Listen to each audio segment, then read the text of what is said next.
और इधर केंद्र सरकार ने नीति आयोग का पुनर्गठन कर दिया है। इसमें सहयोगी दलों के वरिष्ठ मंत्रियों को भी जगह मिली है। देखिए 1 मिनट में पूरी खबर। केंद्र सरकार ने मंगलवार को नीति आयोग का पुनर्गठन किया है। लोकसभा चुनाव के बाद प्रधानमंत्री नरेंद्र मोदी के नेतृत्व में तीसरी बार एनडीए सरकार के गठन के बाद नीति आयोग का पुनर्गठन किया गया है। कृषि और किसान कल्याण मंत्री शिवराज सिंह चौहान, स्वास्थ्य और परिवार कल्याण मंत्री जेपी नड्डा और भारी उद्योग मंत्री एचडी कुमारस्वामी नीति आयोग के नए पदेन सदस्य बने हैं। प्रधानमंत्री आयोग के अध्यक्ष बने रहेंगे। उपाध्यक्ष और अन्य पूर्णकालिक सदस्यों के पद में कोई बदलाव नहीं किया गया है। राष्ट्रपति भवन से जारी अधिसूचना में कहा गया, प्रधानमंत्री ने नीति आयोग के पुनर्गठन को मंजूरी दे दी है। सुमन के बेरी उपाध्यक्ष पद पर बने रहेंगे। वीके सारस्वत, रमेश चंद्र, वीके पाल और अरविंद वीरमानी पूर्णकालिक सदस्य बने रहेंगे। विशेष आमंत्रित सदस्यों में सड़क परिवहन मंत्री नितिन गडकरी, स्वास्थ्य मंत्री जेपी नड्डा, भारी उद्योग मंत्री एचडी कुमारस्वामी, एमएसएमई मंत्री जीतन राम मांझी, पंचायती राज मंत्री ललन सिंह, सामाजिक न्याय मंत्री वीरेंद्र कुमार और राज्य मंत्री स्वतंत्र प्रभार राव इंद्रजीत सिंह को शामिल किया गया है। और इधर आईएमएफ ने फाइनेंशियल ईयर 25 के लिए 7% तक भारत की ग्रोथ रेट का अनुमान बढ़ाया है और इस बढ़त के बाद चीन भी पीछे है। देखिए 1 मिनट में पूरी खबर। इंटरनेशनल मॉनेटरी फंड आईएमएफ ने भारत के आर्थिक विकास के ग्रोथ अनुमान को बढ़ा दिया है। आईएमएफ ने मौजूदा वित्त वर्ष 2024-25 में 20 बेसिस पॉइंट की बढ़ोतरी के साथ भारत की जीडीपी के 7% रहने का अनुमान जताया है, जबकि इससे पहले अप्रैल 2024 में आईएमएफ ने 6.8% जीडीपी रहने का अनुमान जताया था। आईएमएफ ने 16 जुलाई 2024 को वर्ल्ड इकोनॉमिक आउटलुक ग्रोथ अनुमान जारी किया है। आईएमएफ ने कहा, भारत के आर्थिक विकास के ग्रोथ अनुमान को बढ़ाकर मौजूदा वित्त वर्ष के लिए 6.8% से 7% किया जाता है। आईएमएफ ने कहा, ग्रामीण इलाकों में निजी खपत बढ़ने के चलते भारत के आर्थिक विकास की रफ्तार में गति देखने को मिल सकती है। वित्त वर्ष 2025-26 में 6.5% इकोनॉमिक ग्रोथ रेट रहने का अनुमान जताया गया है। वित्त वर्ष 2023-24 में 8.2% भारत का जीडीपी रहा था। आईएमएफ ने मौजूदा वित्त वर्ष में 7.2% आर्थिक विकास दर रहने का अनुमान जताया है। जून महीने में आरबीआई ने अपने अनुमान को 7% से बढ़ाकर 7.2% किया था। और मौलाना तौकीर रजा तो याद होंगे आपको, जिन्होंने धर्मांतरण का ऐलान किया था, लेकिन अब इस ऐलान के बाद बैकफुट पर आ चुके हैं तौकीर रजा, क्योंकि एसएसपी ने कर दिया था खबरदार। देखिए 1 मिनट में पूरी खबर। इत्तेहाद मिल्लत काउंसिल के अध्यक्ष मौलाना तौकीर रजा खान ने बीते दिन सामूहिक निकाह का ऐलान कर खलबली मचा दी थी। मौलाना ने दावा किया कि 21 जुलाई को कुछ जोड़ों का सामूहिक निकाह कराया जाएगा।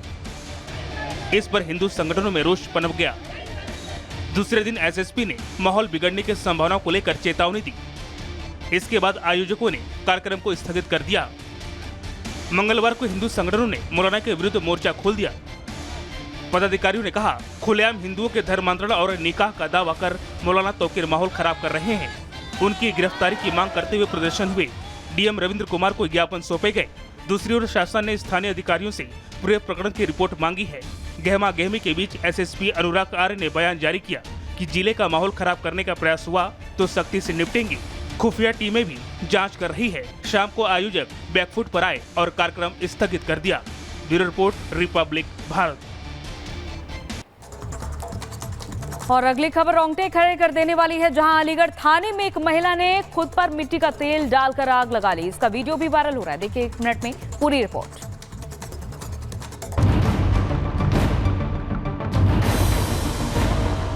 तस्वीरें अलीगढ़ की हैं। पुलिस की कार्यप्रणाली से नाराज होकर एक महिला ने थाने के अंदर खुद को आग के हवाले कर दिया। मामला जमीन विवाद का है और महिला इसी सिलसिले में पुलिस थाने में फरियाद लेकर पहुंची थी। आरोप है कि जमीन विवाद की शिकायत करने पर पुलिस ने जब कार्रवाई नहीं की तो महिला ने थाने में ही मिट्टी का तेल छिड़ककर खुद को आग के हवाले कर दिया। वीडियो सोशल मीडिया पर काफी तेजी से वायरल हो रहा है। थाने के अंदर महिला द्वारा मिट्टी का तेल डालकर आग लगाने के चलते वो आग के लपटों में बुरी तरह से झुलस गई। थाने में मौजूद पुलिस कर्मियों के इस खौफनाक मंजर को देख हाथ पांव फूल गए और आनन फानन में महिला के शरीर पर लगी भीषण आग को जैसे तैसे कर बुझाया गया।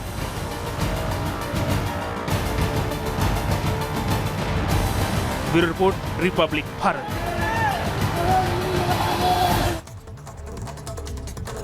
और इधर बंगाल में एक शख्स ने फरार होने के लिए 200 मीटर लंबी सुरंग खोद डाली, जिसे देखकर जब पुलिस छापा मारने पहुंची तो पुलिस भी हैरान रह गई। देखिए रिपोर्ट। पश्चिम बंगाल के दक्षिण 24 परगना जिले में पुलिस धोखाधड़ी के मामले में एक आरोपी को पकड़ने गई थी, लेकिन पुलिस तब हैरान रह गई जब आरोपी के घर में करीब 200 मीटर लंबी सुरंग मिली। वो सुरंग आरोपी के घर से एक नहर तक जाती है और पुलिस का कहना है कि आरोपी इसी सुरंग के सहारे मौके से फरार हो गया। सोमवार की सुबह स्थानीय थाने की पुलिस दक्षिण 24 परगना के कुलतली इलाके में धोखाधड़ी के रैकेट के एक आरोपी को गिरफ्तार करने गई थी। आरोपी का नाम सद्दाम लश्कर है। पुलिस ने छापेमारी के दौरान 2 लोगों को गिरफ्तार किया है। इसके बाद उन्होंने मुख्य आरोपी सद्दाम लश्कर के घर की तलाशी ली। तलाशी अभियान के दौरान पुलिस को सद्दाम के घर के नीचे एक सुरंग मिली। पुलिस के एक सूत्र के अनुसार सद्दाम के घर में जिस कमरे में सुरंग मिली उसे ढूंढ पाना बहुत मुश्किल था, क्योंकि यह सुरंग कमरे में एक बिस्तर के नीचे बनाई गई थी। पुलिस सूत्रों के अनुसार सुरंग नहर के पास जाकर खुलती है। नहर में डोंगी या नाव थी, जिसका इस्तेमाल कर आरोपी सद्दाम भाग निकला। Bureau report, Republic Bharat. और 22 जुलाई से जहां बजट सत्र का आगाज होने वाला है और बीते कल एक रस्म होती है हलवा सेरेमनी की। हलवा सेरेमनी में निर्मला सीतारमण ने मंत्रालय के सभी कर्मचारियों को हलवा खिलाकर ये प्रक्रिया शुरुआत कर दी है। देखिए रिपोर्ट।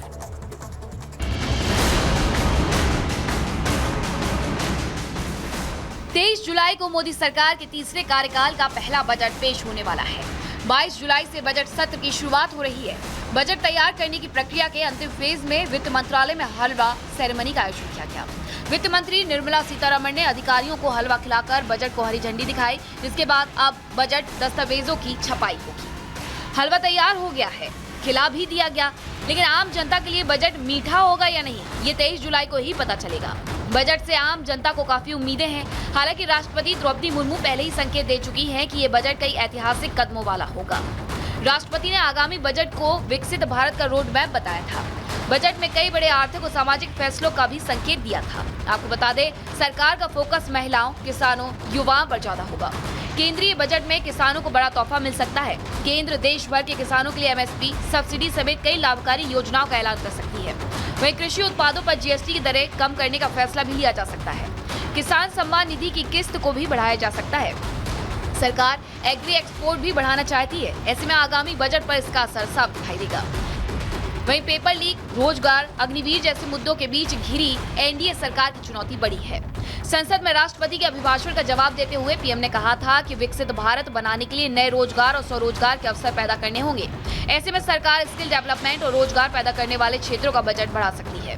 वहीं मैन्युफैक्चरिंग सेक्टर को बूस्ट करने के लिए भी फैसले लिए जाएंगे। सरकार के लिए बजट सत्र आसान नहीं रहने वाला है। ये NDA सरकार का पहला साझा बजट है। ऐसे में सहयोगी दलों के अपने अपने राज्यों को लेकर मांग भी उठ रही है। सरकार के सामने JDU और TDP की मांगों को पूरा करने की चुनौती है। दोनों ही पार्टियों ने बिहार और आंध्र प्रदेश के लिए वित्तीय सहायता की मांग रखी है। बिहार को विशेष राज्य का दर्जा या विशेष पैकेज की मांग लगातार JDU की ओर से रखी जा रही है। ऐसे में सरकार की कोशिश होगी कि सभी की झोली में कुछ न कुछ डाला जाए। वहीं झारखंड, महाराष्ट्र, हरियाणा राज्यों में विधानसभा चुनाव भी होने हैं। लोकसभा चुनाव में खराब नतीजों के बाद बीजेपी राज्यों को जीतने में कोई कसर नहीं छोड़ना चाहती।